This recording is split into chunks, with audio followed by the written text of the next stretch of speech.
Hello class, welcome to the private science classes. कैसे हैं आप सभी लोग? I hope so you all will be fine. हमने लास्ट क्लास में रदरफोर्ड मॉडल के बारे में पढ़ा था। रदरफोर्ड ने क्या दिया था? रदरफोर्ड का जो मॉडल था वो क्या था हमारा?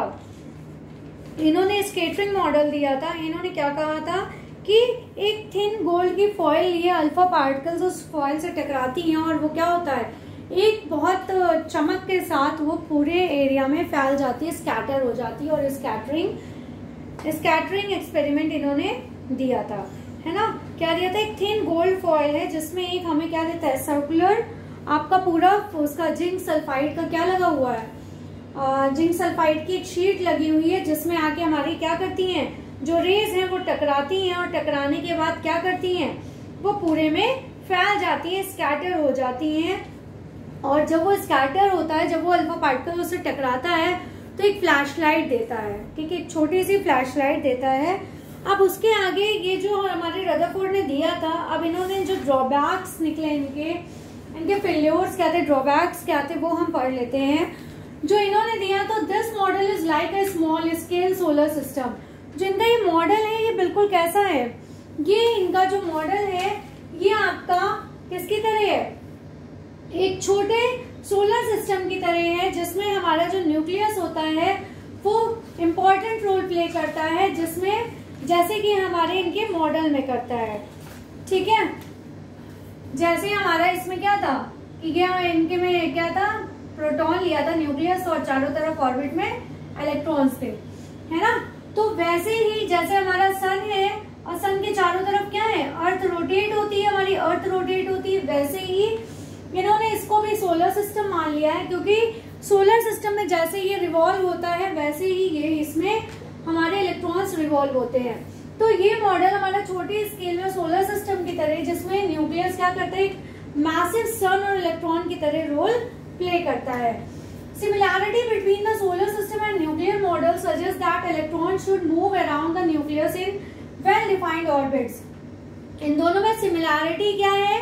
सिमिलैरिटी हमें ये देखने को मिलती है कि जो सोलर सिस्टम है और जो न्यूक्लियर मॉडल है वो दोनों क्या सजेस्ट करते हैं कि electron should move around the nucleus, के इलेक्ट्रॉन क्या होते हैं, न्यूक्लियस के चारों तरफ मूव होते रहते हैं। जैसे कि ये न्यूक्लियस है, इसके चारों तरफ हमारे इलेक्ट्रॉन्स मूव हो रहे हैं, ठीक है, वेल डिफाइंड ऑर्बिट, इस ऑर्बिट में मूव कर रहे हैं। According to electromagnetic theory of Maxwell, क्या हुआ था, ये जो थ्योरी थी इसको फेल्योर किसने किया था, मैक्सवेल ने बताया था। और मैक्सवेल कौन है हमारे, मैक्सवेल ने हमारे इलेक्ट्रिसिटी, इलेक्ट्रोमैग्नेटिक, इलेक्ट्रोस्टैटिक इन सबके डिस्कवरर हैं, ठीक है।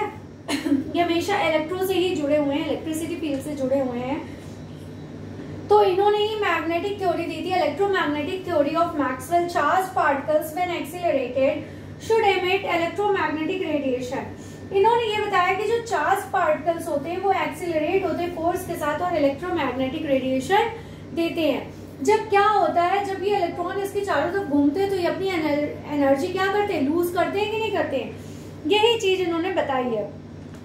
तो जो कोई भी हमारा जो एक्सीलरेटेड चार्ज पार्टिकल है वो क्या करता है, रेडिएशन इमिट करता है और उसके साथ साथ एनर्जी को लूज करता है, ये मैक्सवेल ने बताया था। An electron in an orbit will emit radiation.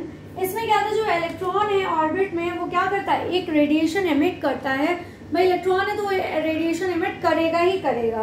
तो जो इलेक्ट्रॉन है ऑर्बिट्स के वो रेडिएशन इमिट करते हैं। The energy carried bye radiation come from electronic motion. और वो कहाँ से आती है रेडिएशन, जब वो मोशन कर रहे होते हैं, उसके चारों तरफ यहाँ पे इलेक्ट्रॉन घूम रहे होते हैं, तो इससे एक रेडिएशन क्या होती है, निकलती रहती है, ठीक है।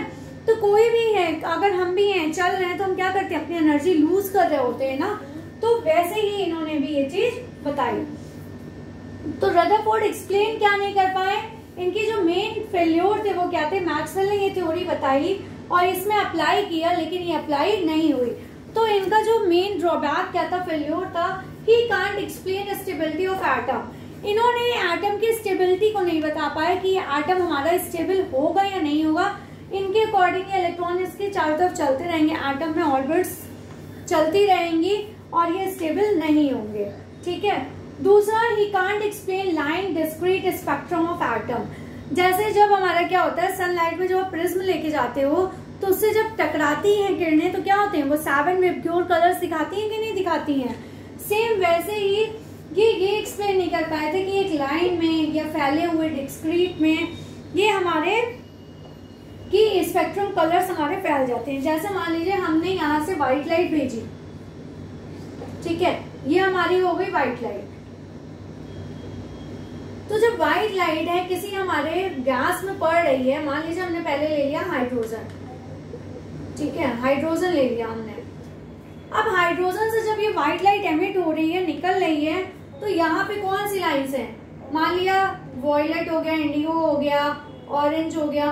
तो यहाँ पे जब ये इससे एमिट हो रही है तो ऑरेंज हो सकता है ज्यादा डार्क हो, ये इससे थोड़ी कम डार्क हो, और ये बिल्कुल हल्की सी हो, बाकी कलर्स इसमें गायब हो, ठीक है। तो ये इस चीज को डिफाइन नहीं कर पाए कि ये व्हाइट लाइट आगे जाके क्या करेगी, कलर्स फैलाएगी, इसमें कलर्स और बढ़ते चले जाएंगे। अगर हम यहाँ गैस बदल देते हैं, हीलियम ले लेते हैं, ठीक है, तो हीलियम ले लेते हैं तो क्या होगा, अगर गैसेस बदलते जाएंगे तो कोई कलर शो होगा, ये हल्का हो गया, ये वाला ज्यादा डार्क हो गया, ये वाला बिल्कुल हल्का सा हो गया, है ना। तो इसी तरह क्या है कि ये व्हाइट लाइट जाती जाएगी, गैस बदलते जाएंगे, और लाइट्स का क्या होगा, जो हमें दिखती हैं, जो बैंड बनता है स्पेक्ट्रम का, उसमें क्या होंगी, वो लाइट डार्क होती चली जाएंगी, ठीक है। तो ये था रदरफोर्ड का हमारा ड्रॉबैक या फेल्योर कह सकते हैं।